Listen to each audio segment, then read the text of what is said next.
Previously, Arian rescues the elves with the help of Ark and the mysterious lady. After finding out about Ark's appearance, she decides to help him break the curse and take him back to her village. Ark discovers how to break the curse, and they set out to undo the curse while rescuing the elves. Will Ark be able to get his human form, or will it end in disappointment? Let's find out. Ark's joy is cut short after using the curse unsealing technique on himself as his human skin turns back into a skeleton. He tries it a couple more times, but his body reverts to its original appearance, which confirms that it is indeed a curse. Wouldn't it have been better if he had just used a transformation spell? The next morning, Arian and Ark set out to the capital city of Olaf to find all the nobles listed on the trafficking contract and bring them to justice. Ark thinks of his appearance and starts to wonder if it really is a curse that can be broken due to his body reverting to its original skeletal form.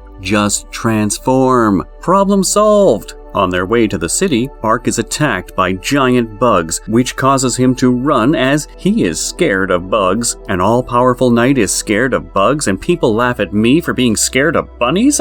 Okay. At night, Arian teases him about his fear of bugs and promises to help him get over it by making a bug meat meal for him. Yeah, some fears are best left alone, especially when you have to eat your fear. After dinner, Arian suggests that they take a shortcut through the forest in order to reach the city faster, and Ark agrees to the plan. However, the innkeeper warns them that it is too dangerous as there are monsters in the forest called haunted wolves, and they have put down a lot of travelers. However, Ark believes that the monsters would be no problem for the two of them, and they decide to go through with their plan. Does he not understand the meaning of the word haunted? The following morning, Uriana and her maid head to the city of Limpuit to meet her sister. However, she decides to travel without many guards as she believes they will slow her down. Back in the woods, Arian confesses that she would like to capture a haunted wolf because the tail would make a beautiful veil for her sister who is about to get married. Oh, that's so cute. While they talk, Ark and Arian are attacked by haunted wolves, but they turn out to be illusions. Ark remembers that they have the special ability to create illusions of themselves, thereby confusing their prey. Arian completely decimates the illusions,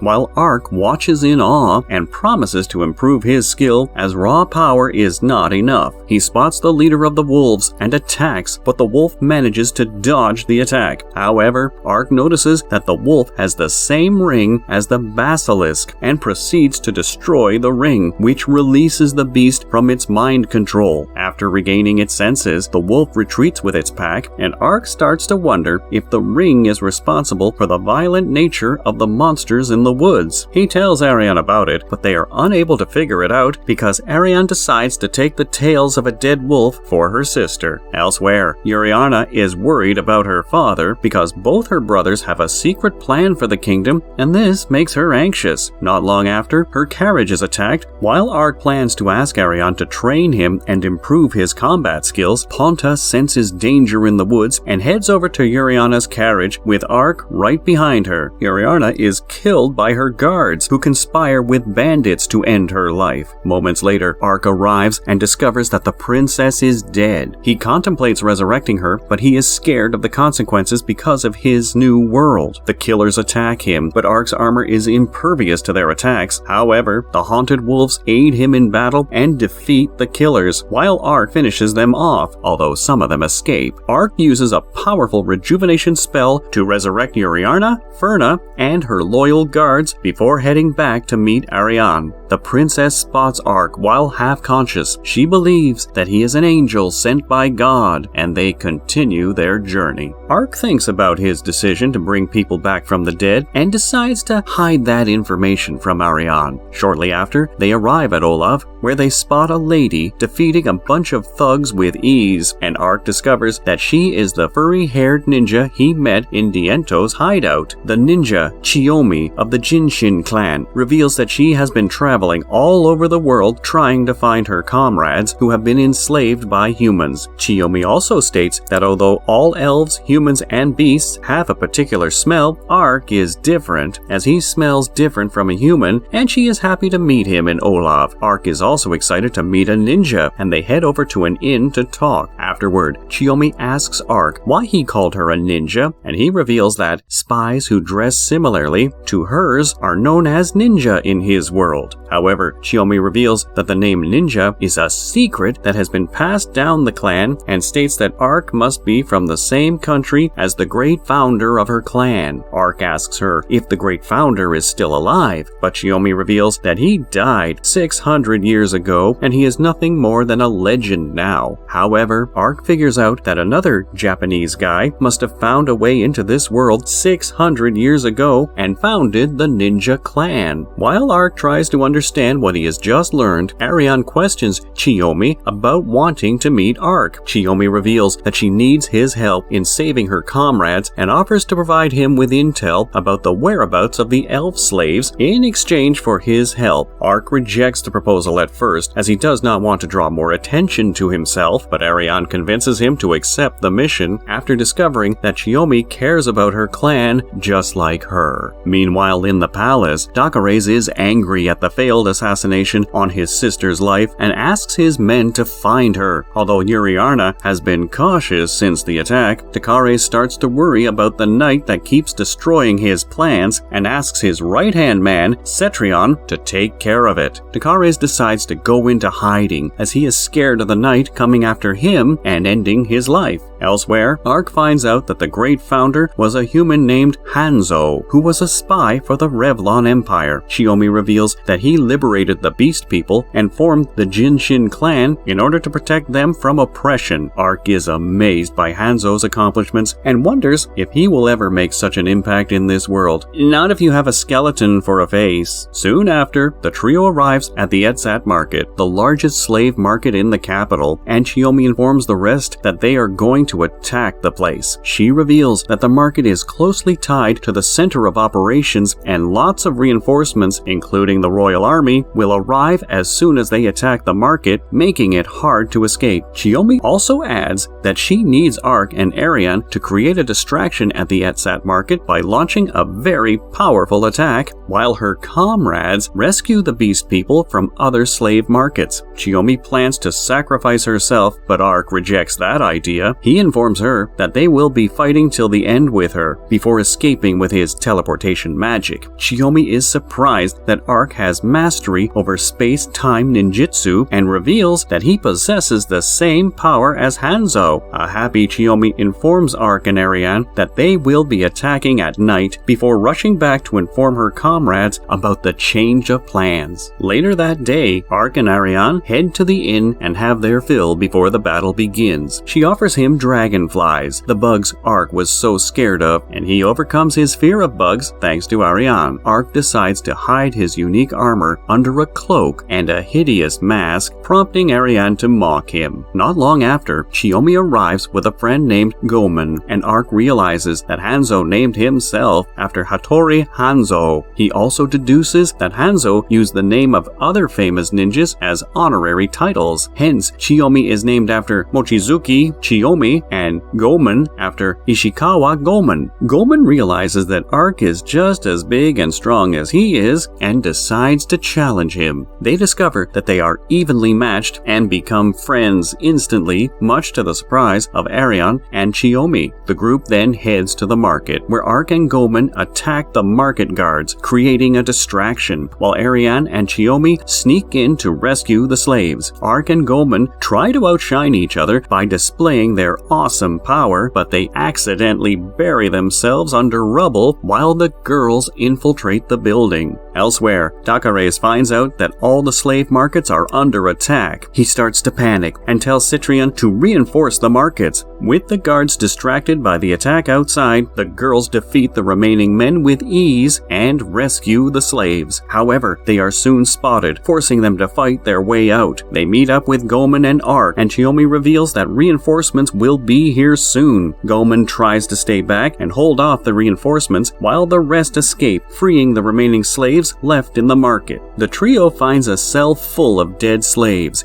killed or left to die for being unsellable. Ark then teleports the survivors to safety and rejoins Goman to end the battle once and for all. An enraged Ark completely destroys the market and the soldiers with the help of Goman. After the market's destruction, Arion gives the dead slaves a proper burial and watches them ascend into the sky. Chiyomi breaks down and promises to become stronger in order to rescue more people. Elsewhere, an angry Dakares decides to come out of hiding, but he is killed by Cetrion. It turns out he has been working for Sect all along, and he was responsible for the failed assassination of his sister, Yuriana. However, he decides to frame Dakares for the murder of Yuriana, as she has not been found yet, and this makes him the only heir to the Empire. Back in the woods, Goman and Ark test their strength once again before heading into town as the girls promise to get stronger. Meanwhile, Yuriana reunites with her sister in Limbuit and discovers that Dakares has been killed. She also finds out that he is responsible for her apparent murder. However, Yuriana deduces that this was Sek's plan all along and asks her sister not to tell anyone of her survival. She decides to meet with the elves in order to prevent a war. As payment for their assistance, Chiyomi reveals that Dakares was working for the Holy Revlon Empire and most of the elf slaves were sold to the king. Upon hearing this information, Arion and Ark thanks her and head to the Revlon Empire. In Revlon, Emperor Domitianus discovers that Dakares and Yuriana have been killed by Sect, which surprises him. However, he is amazed after learning that someone destroyed the rings he sent to Dakares, which has the power to control monsters. Domitianus asks his subordinate about Fumba, a spy whose work is to destabilize Rodan, and is happy to find out what Fumba has planned. It turns out Fumba is in the desert beyond Rodan, and he smiles as he watches worm-like monsters erupting from the sands capture and devour flying wyverns. I hope you enjoyed watching it. If this video is the most popular of our latest collection of recaps, we will make a part 4. Let us know what series you want us to recap next in the comments below.